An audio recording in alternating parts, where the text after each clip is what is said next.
अब नहीं जागोगे तो कब जागोगे। वो लोग बोलने लगे जिन्हें बोलना नहीं आता था, और जिन्हें बोलना आता है वो खामोश हो गए। इसलिए गर्मी बहुत ज्यादा है, लेकिन ये तो देख रहे हैं ना कि आप सैयदुल शुहदा कॉन्फ्रेंस में बैठे हैं,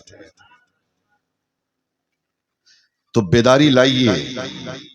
हजरत के हुक्म की तामील करते हुए बहुत लंबा खिताब नहीं होगा, लेकिन जो होगा इंशाअल्लाह अच्छा होगा। और मैं चाहूंगा कि तारीख करबला का कुछ हिस्सा, कुछ चैप्टर इस जलसे के मुनासिबत से आपके सामने पेश कर दूं।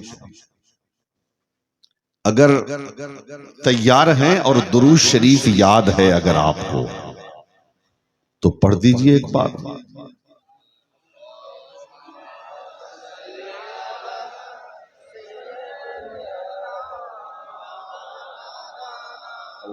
मुहम्मदिन सल्लल्लाहु अलैहि वसल्लम नहनु इबादु मुहम्मदिन सल्लल्लाहु अलैहि वसल्लम सलातुम व सलामुन अलैका या रसूलल्लाह सलातुम व सलामुन अलैका या हबीबल्लाह सल्लल्लाहु ताला अलैहि वसल्लम। आगे वाले सोच रहे हैं कि कहाँ को आगे हम बैठ गए, पीछे वाले सोच रहे हैं हम ही अच्छे हैं, जो आगे है वही फंसा है। हाँ, ये न सोच रहे हैं। इसलिए हमें कोई बोलने वाला नहीं, लेकिन मैं उनसे कहूंगा कि मियाँ घबराओ मत, ये आगे बैठकर इश्क़ हुसैन में फंसे हुए हैं। जो सैयदुल शुहदा के इश्क में फंसता है, मरने के बाद कब्र में वही हंसता है। इसलिए तो गरीब नवाज फरमाते हैं, शाह हस्त हुसैन, बादशाह हस्त हुसैन। जरा जोर से, दीन हस्त हुसैन, दीपना हस्त हुसैन, सरदाद न दाद दस्त दर दस्ते यजीद, हक्का के बनाए लाइला हस्त हुसैन। आला हज़रत सरकार कहते हैं, सरताब कदम है तने सुल्तान जमन फूल। जरा इन बुजुर्गों से भी कहूंगा, आप भी दुआ दे दीजिए। ये पूरा मालदे का दिल और जिगर यहां बैठा है। अल्लाह की सरताब कदम है तने सुल्तान जमन फूल, लब फूल दहन फूल जखन फूल बदन फूल। और क्या बात रजा उस चमनिस्तान करम की, क्या बात रजा उस चमनिस्तान करम की, जहरा है कली जिसमें हुसैन और हसन फूल। जहरा है कली जिसमें हुसैन और हसन फूल। और यहीं तक आला हजरत ने नहीं छोड़ा, आगे कहते हैं, तेरी नस्ल पाक में है बच्चा बच्चा नूर का, तेरी नस्ल पाक में है बच्चा बच्चा नूर का, तू है आईने नूर तेरा सब घराना नूर का, तू है आईने नूर तेरा सब घराना नूर का। और एक शेर सुनो, लहू में रंग है बाकी तो करबला चलिए, लहू में रंग है बाकी तो करबला चलिए, अगर है खून में गर्मी तो करबला चलिए। लहू में रंग है बाकी तो करबला चलिए, अगर है खून में गर्मी तो करबला चलिए। नबी के नाम पर दरिया बहा रहे हैं हुसैन, नबी के नाम पर दरिया बहा रहे हैं हुसैन। किसी को चाहिए पानी तो करबला चलिए, चाहिए पानी तो करबला चलिए। कत्ले हुसैन असल में मर्गे यजीद है, इस्लाम जिंदा होता है हर करबला के बाद। मैं आपके साथ अपने उलमा से भी समर्थन चाहूंगा, ये नहीं कहूंगा कि नारा लगाएं, लेकिन दुआ तो देंगे। अल्लामा बैठे हुए हैं, दुआ दे रहे हैं माशाल्लाह। हाँ, अब जरा तवज्जो मेरी तरफ रहे। देखिए लाइट आ गई माशाल्लाह। हाँ, जरा जोर से बोले, या हुसैन। इस्लाम की हक्कानियत के लिए, कुरान की बका के लिए। थोड़ा एक को कम कर दो मियां, कहाँ है मैं,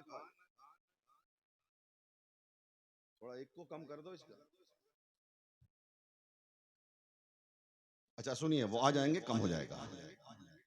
इस्लाम की हक्कानियत के लिए, कुरान की सदाकत के लिए, शरीयत के तहफ़्फ़ुज़ के लिए, अल्लाह की रज़ा के लिए, मुस्तफ़ा की खुशनुदी के लिए जो मर्द मुजाहिद मैदान जिहाद में अपनी गर्दन कटवा देता है उसे शहीद हकीकी कहा जाता है, उसे शहीद कहा जाता है। जो अपनी जान दे देता है उसे शहीद कहा जाता है। लेकिन हमारा अकीदा है कि शहीद मारा जरूर जाता है, लेकिन शहीदों को दर्द का एहसास नहीं होता। शहीद काटा जरूर जाता है, लेकिन शहीदों को दर्द का एहसास नहीं होता। शहीदों की हड्डियां जरूर टूटती हैं, लेकिन शहीदों को दर्द का एहसास नहीं होता। शहीदों के जिस्म पे घोड़े जरूर दौड़ते हैं, लेकिन शहीदों को दर्द का एहसास नहीं होता। शहीदों के जिस्म के टुकड़े जरूर किए जाते हैं, लेकिन शहीदों को दर्द का एहसास नहीं होता।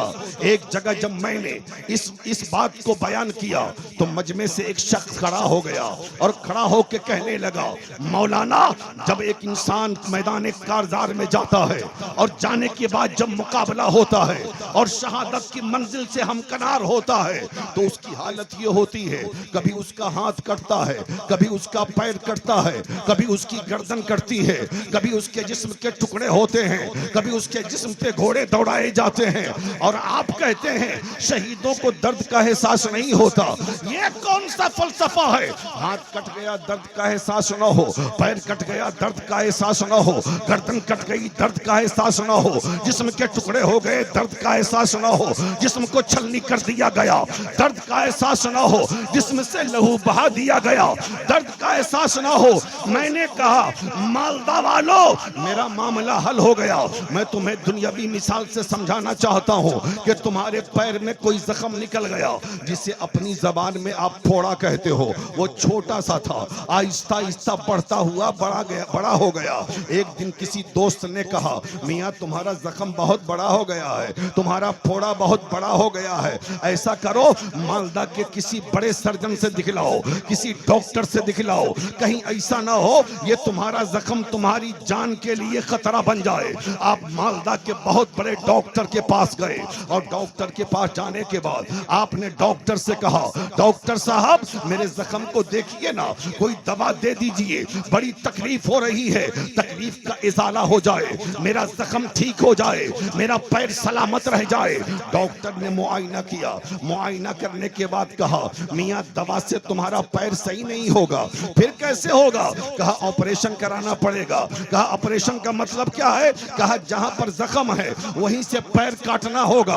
अगर तुमने पैर नहीं कटवाया तो हो सकता है जख्म के जरासीम फैलते फैलते पूरे जिस्म में सरायत कर जाएं और एक दिन वो आए कि इसी जख्म की वजह से तुम्हारी जिंदगी का खात्मा हो जाए, तुम्हें मौत वाक़े हो जाए, तुम दुनिया से रुखसत हो जाओ। इसलिए फैसला कर लो, सोच लो, पैर चाहिए कि जिंदगी चाहिए, हड्डियां चाहिए कि जिंदगी चाहिए, गोश्त चाहिए कि जिंदगी चाहिए, हाथ चाहिए कि जिंदगी चाहिए। आपने थोड़ी देर सोचा और सोचने के बाद आपने कहा, डॉक्टर साहब अगर पैर ना रहा तो बगैर पैर के जिंदगी जी लूंगा, अगर हाथ ना रहा तो बगैर हाथ के जिंदगी जी लूंगा, अगर आंख ना रही बगैर आंख के जिंदगी जी लूंगा, लेकिन अगर जिंदगी ना रही तो पैर लेके क्या करूंगा, अगर जिंदगी ना रही तो हाथ लेके क्या करूंगा, अगर जिंदगी ना रही तो ये जिस्म के आज़ा लेके क्या करूंगा।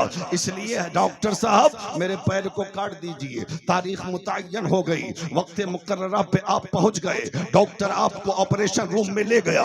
ले जाने के बाद आपके पैर को काटने से पहले उसने आपको इंजेक्शन दिया, उसने आपको दवा खिलाया, आपकी जगह को सुन किया, उसके बाद आपके पैर को काट दिया गया, आपकी हड्डियां कट गई, आप सही सलामती के साथ सेहतयाब होकर हॉस्पिटल से अपने घर आ गए। एक दिन मुझसे आपकी मुलाकात हुई, दुआ सलाम के बाद मैंने खैरियत पूछा, आपने कहा अल्हम्दुलिल्लाह अच्छा हूँ। मैंने कहा मियाँ पैर कट गया?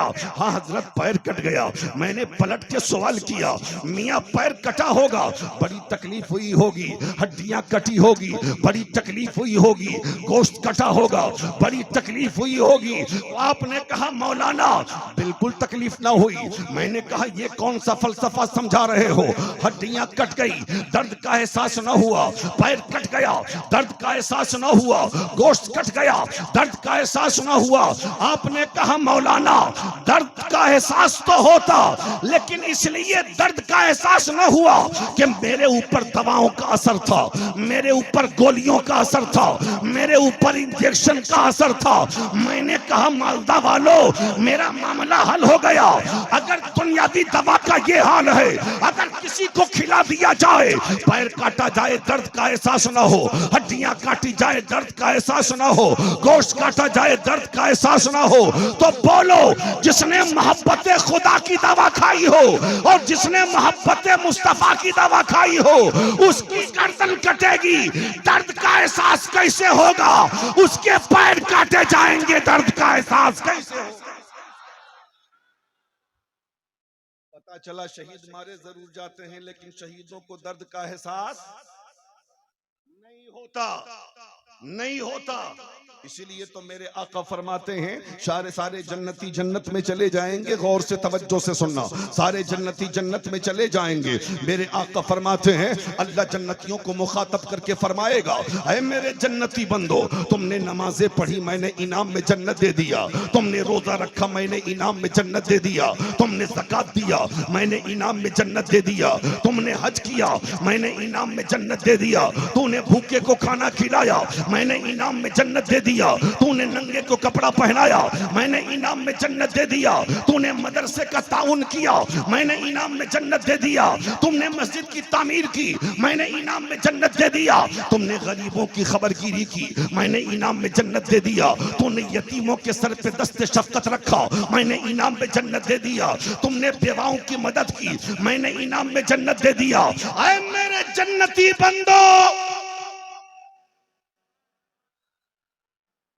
तुम्हें जन्नत में मजा आ रहा है कि नहीं? तुम्हें जन्नत में मजा आ रहा है कि नहीं? सारे जन्नती कहेंगे मौला तेरी जन्नत की बहारें बेमिसाल, तेरी जन्नत का खाना बेमिसाल, तेरी जन्नत का पानी बेमिसाल, तेरी जन्नत के महल्लात बेमिसाल, तेरी जन्नत का आराम बेमिसाल। मौला तेरी जन्नत में बहुत मजा आ रहा है।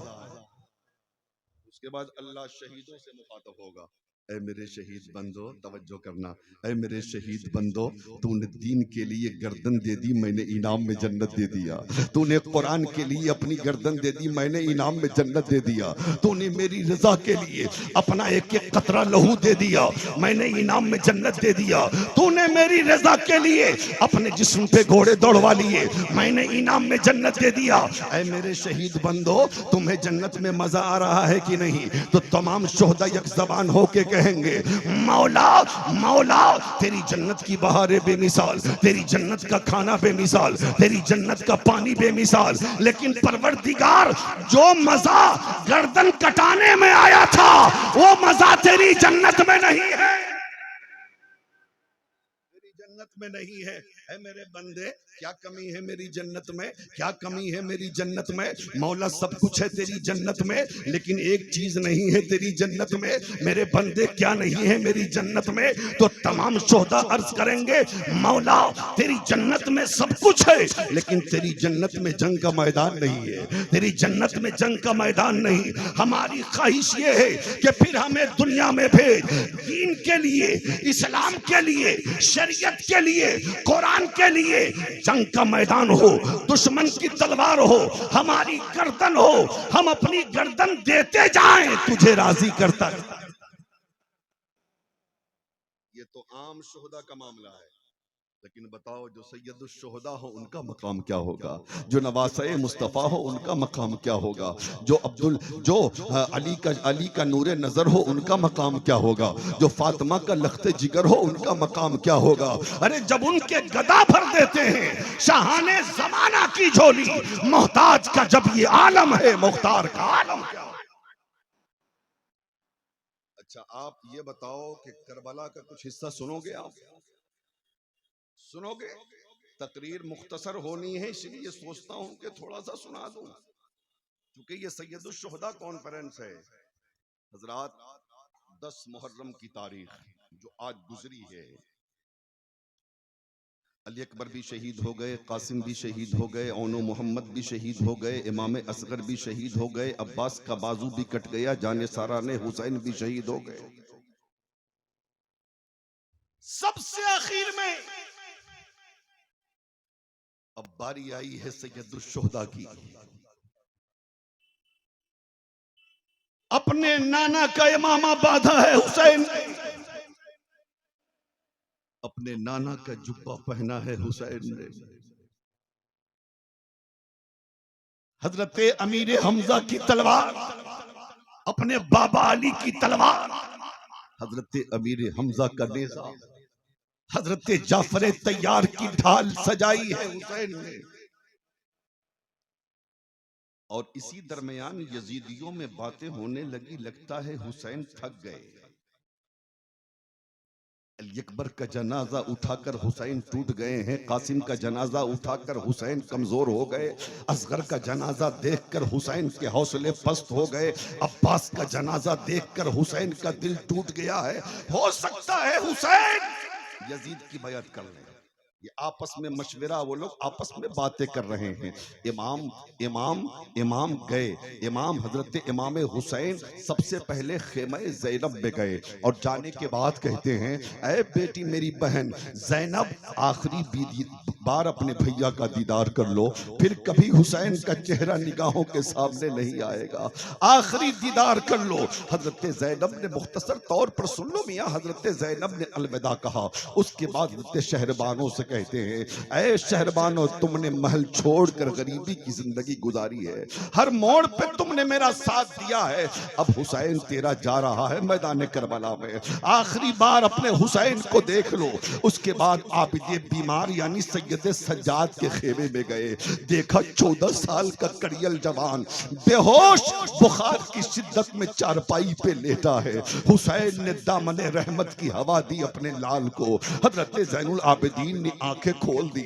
हजरत ज़ैनुल आबिदीन कहते हैं, बाबा कहाँ जा रहे हैं आप? बेटा हुसैन करबला जा रहा है, सब तो शहीद हो गए, अब हुसैन करबला जा रहा है, नाना के दीन को बचाने के लिए, नाना की शरीयत को बचाने के लिए, नाना के दीन के तहफ्फुज के लिए। हजरत अब्बास, हजरत सैयद सज्जाद कहते हैं, बाबा मेरे रहते हुए आप नहीं जाएंगे, मेरे रहते हुए आपको मैदान करबला में नहीं जाना है, पहले मुझे जाने दीजिए, पहले मुझे जाने दीजिए, फिर आप जाइएगा। हजरत इमाम अली मकाम फरमाते हैं, बेटा ज़ैनुल आबिदीन नहीं, तुम बहुत कमजोर हो, बुखार की शिद्दत है, नकाहत का आलम है, तुम नहीं जा सकते मैदान करबला में, ये जालिम तुम्हें भी मार डालेंगे जैसे अली असगर को मारा है, ये जालिम तुम्हें भी मार डालेंगे जैसे कासिम की जवानी पे घोड़े दौड़ाया है, ये तुम्हें भी मार डालेंगे जैसे इन्होंने अली अकबर को मारा है, ये तुम्हें भी मार डालेंगे जैसे अब्बास अलम बरदार को मारा है,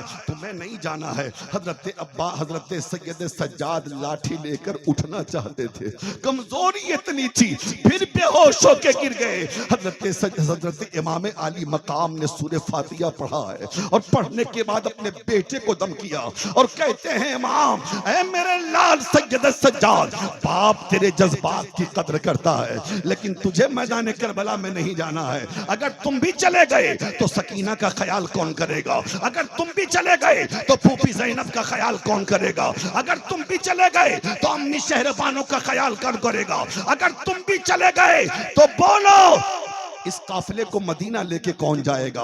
और सबसे बड़ी बात यह है कि मुस्तफा जान रहमत की नस्ल पाक तुम ही से चलने वाली है, तुम ही से चलने वाली है, इसलिए ज़ैनुल आबिदीन तुम्हें जमीन पर जिंदा रहना होगा। ऐ मालदा वालों, पता है आज पूरी दुनिया में जितने सादात हैं, आज पूरी दुनिया में जितने सैयदों को आप देख रहे हैं, जितने आले रसूल आपको नजर आ रहे हैं, ये सब हजरत ज़ैनुल आबिदीन की नस्ल पाक। हजरत इमाम ने सबको अलविदा कहा, मुख्तसर तौर पर घोड़े पे सवार हो गए, घोड़े पे सवार होकर मैदान करबला की तरफ चलने लगे। घोड़ा आगे बढ़ने को तैयार नहीं, घोड़ा आगे बढ़ने को तैयार नहीं। इमाम कहते हैं, क्या मेरे गाजी तू डर गया यजीदियों से जो आगे बढ़ने को तैयार नहीं है? वो गाजी झुरझुरी दे के कहता है, आका मैं हुसैनी हूँ, यजीदी नहीं हूँ। मैं यजीदियों से डरता नहीं, बल्कि देखिए ना, मेरे दोनों पैर में मोहब्बत की जंजीरें पड़ी हुई है। पहले मेरे पैर से मोहब्बत की जंजीर को निकाल दीजिए, मैं आगे बढ़ने के लिए तैयार हूं। इमाम ने जब पीछे मुड़ के देखा तो इमाम देखते हैं कि 7 साल की बेटी सकीना ने पैर, घोड़े के दोनों पैर को मोहब्बतों से जकड़ रखा है। अब घोड़ा आगे बढ़े तो बढ़े कैसे? इमाम घोड़े से बाहर नीचे आते हैं, अपनी बेटी को सीने से लगाया और लगाने के बाद कहा, बेटी मैदान करबला में तेरे बाप को जो शहादत की लाजवाब दौलत मिलने वाली है, उस शहादत की लाजवाब दौलत से अपने बाप को बेटी महरूम ना करो। जाने दो मुझे करबला के मैदान में। हजरत सैयदा सकीना कहती हैं, बाबा अली अकबर गए तो ये दिल में ख्याल था कि बाबा जिंदा हैं। कासिम गए तो ख्याल था कि बाबा जिंदा हैं। चचा अब्बास गए तो ख्याल था कि बाबा जिंदा हैं। सब कट गए तो ये दिल में ख्याल था कि बाबा जिंदा हैं। बाबा आप कट गए तो मेरी उम्मीदों की तकमील कौन करेगा? आप कट गए तो मेरी तमन्नाओं की तकमील कौन करेगा? आप कट गए तो मैं बाबा किसे कहूंगी? बाबा आप मैदान में मत जाओ। हजरत सैयदा सकीना से इमाम कहते हैं, बेटी तू साबिर की बेटी है, सब्र करना होगा, तू सब्र करना होगा। हजरत इमाम आली मकाम ने मोहब्बत से बेटी को सीने से लगाया है और लगा के कहा, बेटी जाने दे, इजाजत दे। बेटी ने इजाजत दी और इजाजत देते हुए कहा था हजरत सैयदा सकीना ने, ऐ मेरे बाबा, मैं यतीमी का दाग लेके तो दुनिया में जी लूंगी, लेकिन मैदान करबला में मुस्तफा के दीन को यतीम नहीं होने दूंगी। और आने वाली नस्लों की बेटियों को सकीना ने पैगाम दिया था, ऐ इस्लाम की शहजादियों, जब कभी वक्त आए इस्लाम की अजमत के लिए, कुरान की बका के लिए, शरीयत के तहफ्फुज के लिए, तो तुम भी अपने बाप को शहादत का दूल्हा बनाकर मैदान में भेज देना, जैसे सकीना ने अपने बाप को करबला में शहादत का दूल्हा बना के भेजा। अल्लाह अल्लाह। इमाम गए। उमर इब्न साद ने कहा, हुसैन अभी भी वक्त है, यजीद की बैत कर लो ताकि तुम्हारी जिंदगी बख्श दी जाए। इमाम कहते हैं, जालिम शर्म नहीं आती? अगर मुझे यजीद की बैत करनी होती तो मैं अली अकबर की जवानी को न लुटाता। अगर मुझे यजीद की बैत करनी होती तो कासिम की जवानी पे घोड़े न दौड़वाता। अगर मुझे यजीद की बैत करनी होती अब्बास का बाजू न कटवाता। अगर मुझे यजीद की बैत करनी होती तो मैं मदीना न छोड़ता। मुझे यजीद की बैत न कल कबूल थी और न आज कबूल है। तो क्या मशवरा कर रहे थे ये जालिम? सोच रहे थे कि अब तो हुसैन झुक जाएंगे, लेकिन जान नहीं रहे थे ये कि इनकी रगों में हैदर का खून है। इन्होंने दूध पिया है खातून जन्नत का। इमाम ने इत्माम हुज्जत के लिए आखिरी खुतबा दिया, ऐ यजीदियो, अब मेरा हक पहचानो, मुझे जानते हो तुम, मैं वही हूँ जिसके लिए आका ने खुतबा छोड़ा था, सजदा को लंबा कर दिया था। हजरत इमाम पाक ने इत्माम हुज्जत के लिए खुतबा दिया और खुतबा देने के बाद कहा, अगर आज भी कोई, अभी भी कोई मेरे नाना के दीन की हिफाजत के लिए मेरे साथ आता है तो हुसैन अब्बास के कातिल को भी माफ कर देगा, कासिम के कातिल को भी माफ करेगा, अकबर के कातिल को भी माफ करेगा, औनो मोहम्मद के कातिल को भी माफ करेगा, असगर के कातिल को भी माफ करेगा। मेरे आका हुसैन, आप कितने बड़े सखी इब्ने सखी हैं, आप करीम इब्ने करीम है। आज हमारे बाप को कोई गाली दे देता है तो हम कभी जिंदगी पर उससे बात नहीं करते। आज हमारे दादा को कोई बुरा भला कह देता है तो हम उससे जिंदगी पर बात करने के लिए तैयार नहीं होते। लेकिन फाहरे हुसैन, तेरी सब्र को सलाम, तेरी जुरत को तराम, तेरी सखावत को सलाम, तेरी करम नवाजी को सलाम। इमाम हुसैन कहते हैं, अभी भी कोई मेरे नाना के दीन की हिफाजत के लिए मेरे पास आता है तो हुसैन सारे शहीदों के कातिल को माफ करने के लिए तैयार है। बात समझ में आ रही है? अरे बोलिए ना भाई, समझ रहे हैं कि बोलने के लिए आपको भी नजर आना चाहिए। हैं? जरा जोर से बोले या हुसैन, और जोर से बोल दे या हुसैन। अब हजरते हजरते इमाम हुसैन ने कहा जालिम चला मैदान में। वो सोचते थे कि 3 दिन का भूखा प्यासा हुसैन है, क्या लड़ेगा, लेकिन तारीख करबला गवाह है, जब तलवार चली है इमाम हुसैन, तो यजीदियों के गर्दन ऐसे कट रहे हैं जैसे बनिया की दुकान के बैग पे गाजे मूली कट गए। जब तलवार चली है इमाम की, कभी दक्षिण कभी उत्तर कभी पूरब कभी पश्चिम, लेकिन एक अकेली जान कितना लड़ेगी। भगदड़ मच गया यजीदियों में, हर तरफ से हमले हुए, और नतीजा ये निकला मेरा इमाम घोड़े से नीचे आ रहा है। घोड़े से नीचे आते आते मेरे इमाम ने मदीने वाले की तरफ रुख करके कहा, नाना जब मदीने से चला था ना मैं, तो आपने ख्वाब में फरमाया था हुसैन जो जो तुम मैदान करबला में घोड़े से नीचे आओगे, मेरा इस्लाम वैसे ही ऊपर को जाएगा, वैसे ही ऊपर को जाएगा। नाना जान हुसैन करबला में घोड़े से नीचे आ रहा है, आपका इस्लाम ऊपर को गया नहीं, गया कि नहीं? तो इमामे आली मकाम से मुस्तफा फरमा रहे हैं हुसैन तुम घोड़े से जमीन पे आओगे, मेरा इस्लाम करबला में आओ जो सुरैया से बाला हो। अल्लाह अल्लाह। इमाम जब गिरे घोड़े से ना, तो शिमरे लईन इमाम के सीने पे चढ़ गया। इमाम ने पूछा बता कौन सा दिन है, कौन का वक्त है, कौन सा वक्त है? उसने कहा जुमा का दिन है, जुमा का वक्त है, मिंबर पे लोग खुतबा दे रहे हैं। इमाम कहते हैं हट जालिम मेरे सीने से, मैं आखिरी सजदा करके अपने नाना की अमानत अपने नाना के गुलामों को पेश कर देता हूँ। आखिरी सजदा मेरे आका हुसैन ने मैदान करबला में किया है, और मैदान करबला में उसी हालत में इमाम के सर को तन से जुदा कर दिया गया। अल्लाह अल्लाह। आखिरी सजदा इमाम अर्ज करते हैं नाना आपने जिंदगी में सजदा मेरे लिए लंबा किया था ताकि मेरा हुसैन गिर न जाए। आज इस्लाम को बचाने के लिए हुसैन ऐसा सजदा कर रहा है कि कयामत तक हुसैन सर को सजदे से ना उठाएगा, और मेरा हुसैन जब मैदान महशर में सब अपने सर को उठाएगा सजदे से, तब समझ में आएगा कि मेरे हुसैन का सजदा कितना लंबा था। इस रूए जमीन पे इतना लंबा सजदा किसी ने नहीं किया जितना लंबा सजदा मेरे इमाम ने किया। हजरात वक्त बहुत हो गया है, लेकिन 2-4 मिनट और,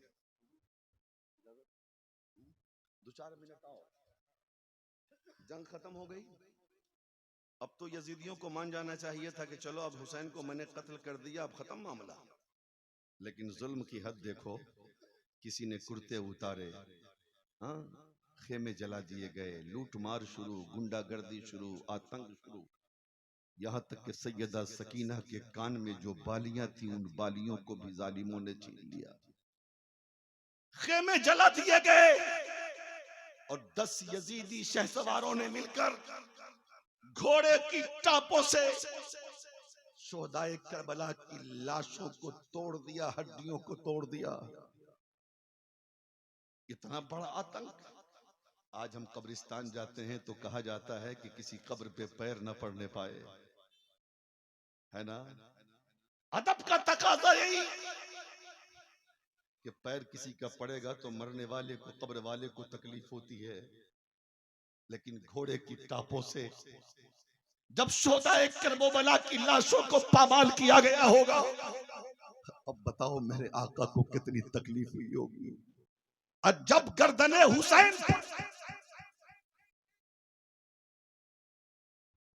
खंजर चला होगा तो लबे मुस्तफा को कितनी तकलीफ हुई होगी।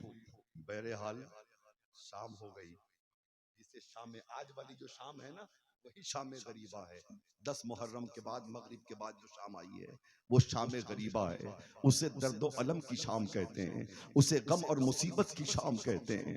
अब बताओ, किसी के घर में एक मैयत हो जाती है और जब शाम का सन्नाटा छाता है, किसी को खाना अच्छा नहीं लगता, किसी को पानी अच्छा नहीं लगता, किसी को नींद अच्छी नहीं लगती, लेकिन बता, जिसका पूरा खानदान लुट गया हो, जिसका पूरा खानदान करबला में कट गया हो, और जिस घर में सिर्फ बच्चे हो, सिर्फ बेटियां हो, सिर्फ बीमार हो, और फिर चटियल मैदान करबला का 1800 किलोमीटर अपने वतन मदीने से दूर हो, बताओ उनको कैसा लगा होगा, उनकी हालत कैसी होगी। आज हमारे घर कोई मर जाता है, हमारा बेटा मर जाए, हमारा बाप मर जाए, हमारा रिश्तेदार मर जाए, पूरा मोहल्ला दिलासा देने के लिए है, पूरा मोहल्ला तसल्ली देने के लिए है, पूरा मोहल्ला हौसला बढ़ाने के लिए है। लेकिन आज करबला में कोई नहीं है जो सकीना का हौसला बढ़ा सके। आज करबला में कोई नहीं है जो ज़ैनब का हौसला बढ़ा सके।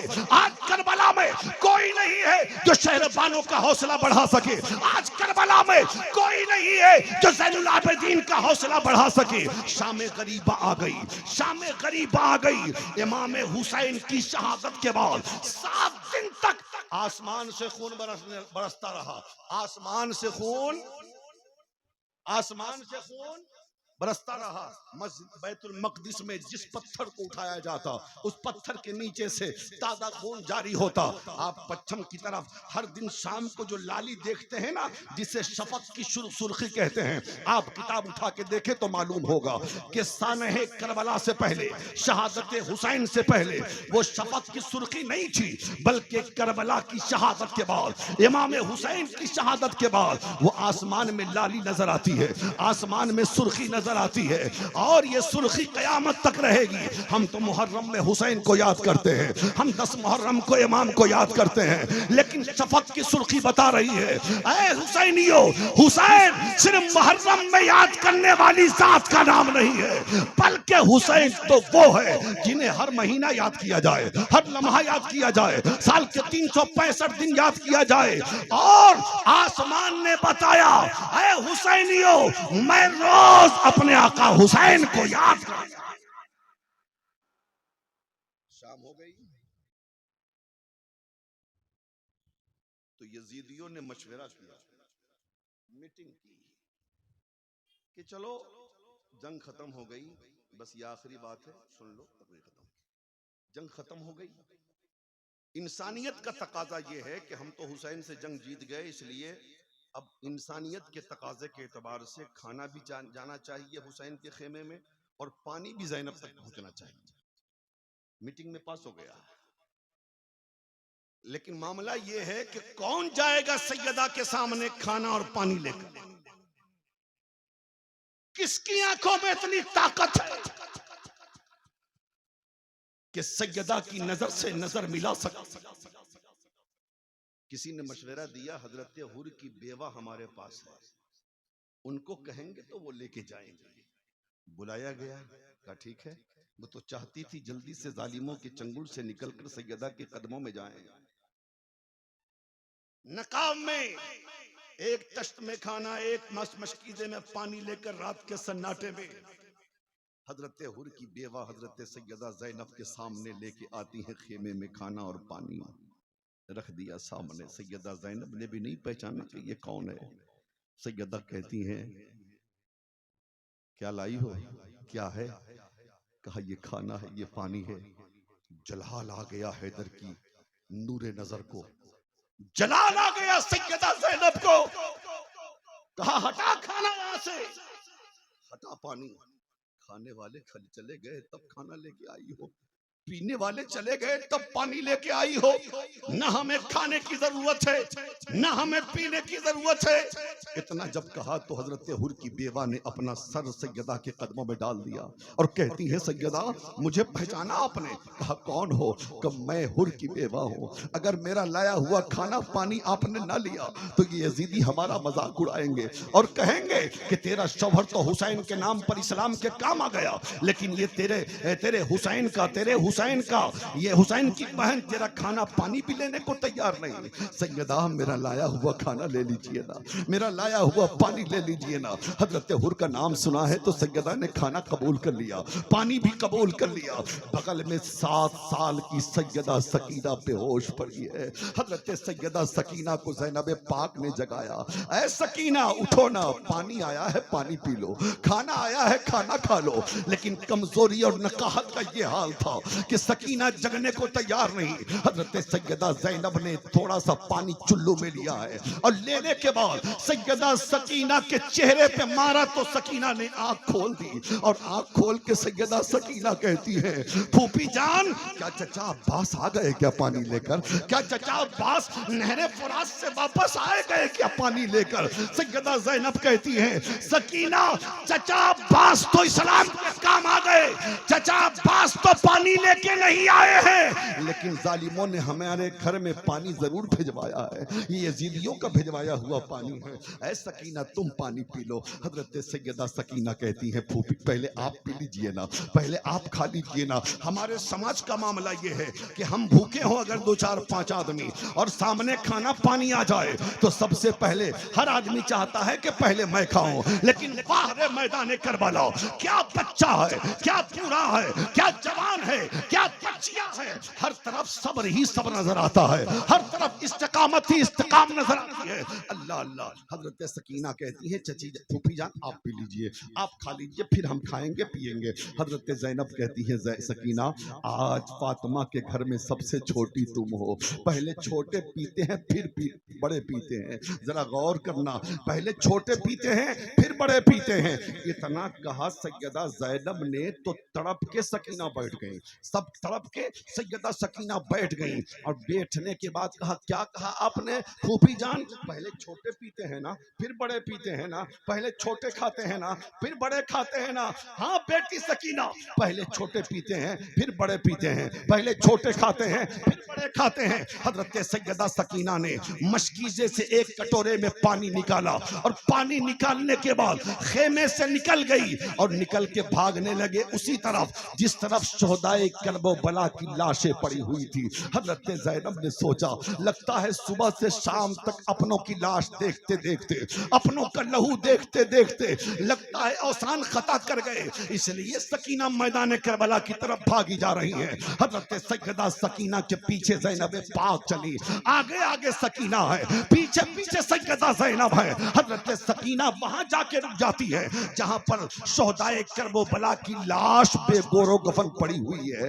एक तरफ कटोरे का पानी रखा और जो कटी पीटी लाशें थी ना, टूटी हड्डियां थी ना करबला में, उन हड्डियों में कुछ तलाश कर रही है, कुछ ढूंढ रही है। इतने में सैयदा ज़ैनब तशरीफ लाती हैं और ला के कहती है, ऐ बेटी सकीना क्या ढूंढ रही हो इन टूटी हड्डियों में, इस बेगोरो कफन लाश में क्या तलाश कर रही हो?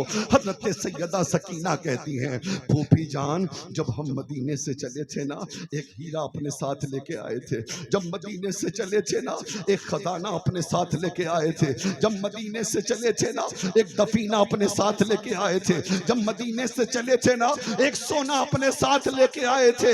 ऐ मेरी फूफी, मैं वही खजाना ढूंढ रही हूँ, मैं वही हीरा तलाश कर रही हूँ, मैं वही सोना तलाश कर रही हूँ। इतने में ढूंढते ढूंढते हजरत सकीना को एक नन्हे से बच्चे का कटा हुआ छोटा सा सर मिलता है। हजरत सैयदा सकीना कहती हैं, फूफी ज़ैनब मुझे मेरा हीरा मिल गया, मुझे मेरा खजाना मिल गया, मुझे मेरा दफीना मिल गया, मुझे मेरा सोना मिल गया, मुझे मेरा चांद मिल गया। ये कटा हुआ सर किसी और का नहीं था, ये कटा हुआ सर 6 माह के असगरे मजलूम का था।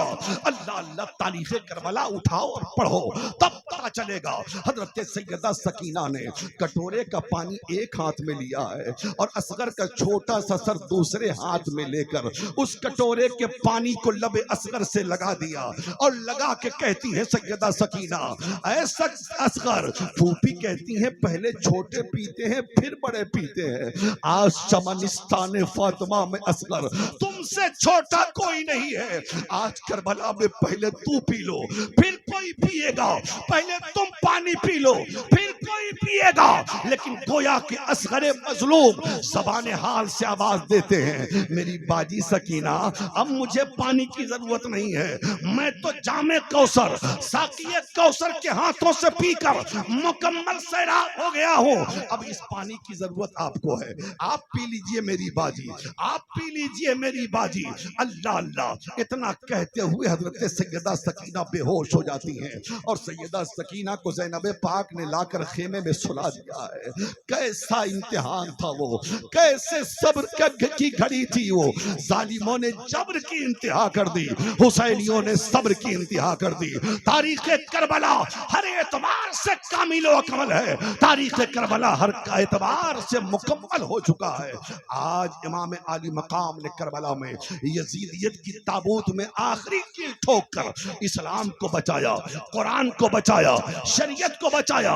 ऐ मालदा के हुसैनी मुसलमानों, ऐ आले रसूल के नाम पर और आले रसूल के हाथ पर बिकने वालों, चाहे दाहिने वाले हो, चाहे बाएं वाले हो, चाहे सामने वाले हो, चाहे स्टेज पे उलमा हो, जरा हाथ को बुलंद करके गवाही दो, अगर कभी बात आएगी इस्लाम की मानो मर्यादा की, कुरान की अजमत की, नबी के शरीयत की, तो बताओ वैसे ही सुन्नते शब्बीरी अदा करने के लिए तैयार हो कि नहीं, जैसे करबला में हुसैन ने सुन्नत अदा किया है और अपना किरदार दुनिया वालों के सामने पेश किया है। ऐ बेटियों, तुम भी तैयार रहना अपने बाप को दूल्हा बनाकर मैदान में भेजने के लिए। ऐ जैसे शहरबानों ने अपने सुहाग को लुटवा दिया, वैसे ही तुम भी अपने सुहाग को लुटवा कर इस्लाम को बचाने की कोशिश करना। ऐ बहनों, तुम भी अपने भाई को वैसे ही शहादत का दूल्हा बना के भेज देना, जैसे ज़ैनब पाक ने अपने भाई हुसैन को शहादत का दूल्हा बना के भेजा है। अल्लाह अल्लाह, मुकम्मल है तारीख करबला, लेकिन आज जरूरत है कि सिर्फ तारीख करबला सुनना नहीं है, किरदार हुसैनी को अपनाना होगा, किरदार अली अकबर को अपनाना होगा, सैयदुश्शुहदा के किरदार के सांचे में अपनी जिंदगी को ढालना होगा। मैंने कल जलसे में कहा था, एक पैगाम है मैदान करबला का, सज्दे में सर रखकर हुसैन ने सर कटाया और ये बताया नमाज कभी मत छोड़ना, और कटा हुआ सर नेज़े पे चढ़ के कुरान पढ़ा और ये बताया कि कभी कुरान मत छोड़ना। दो लफ्जों में पैगाम, एक तो जुल्म के आगे सर न झुके, पैगाम करबला और क्या। मर्दों ने जुल्म के आगे सर नहीं झुकाया और औरतों ने उस मुसीबत में भी न सब्र का दामन छोड़ा न पर्दे का दामन। इसलिए कल भी मैंने कहा था, नमाज पढ़ना चाहिए कि नहीं। आज दूसरे लोग कहते हैं सुन्नी लोग से जलसा करते हैं, नमाज कहां पढ़ते हैं, नमाज पे तकलीफ कहां करते हैं। अरे मियां, हम तो कह सकते हैं ना, नमाज पढ़ना चाहिए ना, पढ़ेंगे ना, नमाज पढ़िए। औरतें अपने घरों में नमाज की पाबंदी करें, मर्द मस्जिदों में नमाज की पाबंदी करें। अगर कहीं चले जाएं और मामला मस्जिद वहां पे ना हो तो फिर बाद में कदा करें, या वहां मस्जिद हो तो वहां पढ़ लें, लेकिन नमाज किसी हाल में छोड़ना नहीं चाहिए। यही करबला का पैगाम भी है। कुरान की तिलावत कीजिए, चेहरे पे दाढ़ी सजाइए, सर पे टोपी सजाइए, नेक बनिए, एक बनिए, अपने बच्चों को जरूर पढ़ाइए। आने वाला वक्त ऐसा आ रहा है कि यहाँ तीरों तलवार से जंग नहीं जीती जाएगी, जिसकी नस्लों के हाथ में कलम की तलवार होगी वही नस्ल आगे चलकर जंग जीतती हुई नजर आएगी। अपने बच्चों के हाथों में कलम दीजिए, डॉक्टर बनाइए, इंजीनियर बनाइए, प्रोफेसर बनाइए, अफसर बनाइए, पायलट बनाइए और सबके साथ अपने बच्चे को कुरान पढ़ाइए। अल्लाह से दुआ है, अल्लाह हम सबको अमल खैर की तौफीक अता फरमाए। अस्तगफिरुल्लाह रब्बी मिन कुल्लि ज़ंब तौबा इलैह, हक़ ला इलाहा इल्लल्लाह मुहम्मदुर रसूलुल्लाह सल्लल्लाहु तआला अलैहि वसल्लम। इस्लाम जिंदाबाद, फैज़ान दूल्हा मियां पाइंदाबाद। अस्सलाम वालेकुम।